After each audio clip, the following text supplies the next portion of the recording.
श्री कृष्ण ने भगवत गीता में भी बोला है। अगर आप अध्याय 2 पढ़ेंगे तो अध्याय 2 के 39 श्लोक में भगवान ये बात बहुत क्लियरली बोल रहे हैं कि बुद्धि योग मतलब बुद्धि होना बहुत जरूरी है। जब बुद्धि होती है तभी आप कर्म कर पाते हो, तभी आप ज्ञान योग कर पाते हो, आप कर्म योग कर पाते हो, आप भक्ति योग कर पाते हो, आप सब चीजों को सांख्य योग कर पाते हो, आप सारी चीजें समझ पाते हो। अगर बुद्धि नहीं है तो वो समझ नहीं आएगी।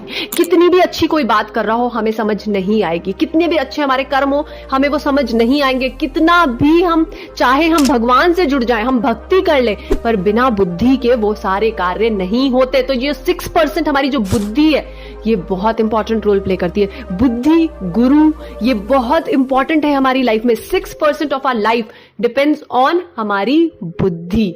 तो भगवान जो कह रहे बुद्धि योग है, तो हमें उस बुद्धि को डेवलप करना है। उस बुद्धि को हमेशा अच्छी चीजों में लगाओगे तो बुद्धि अच्छी होती चली जाएगी, बुरी चीजों में लगाओगे, बुरी संगति में लगाओगे तो बुद्धि और डाउन चली जाएगी, और गलत कर्म होने लग जाएंगे, और शरीर खराब होने लग जाएगा। जैसी बुद्धि वैसा शरीर और वैसे कर्म, और सारी चीजें जो 12%, 72% और 6% में बता रहे ना, ये ऑटोमेटिकली हमारा बहुत खराब होने लग जाता है।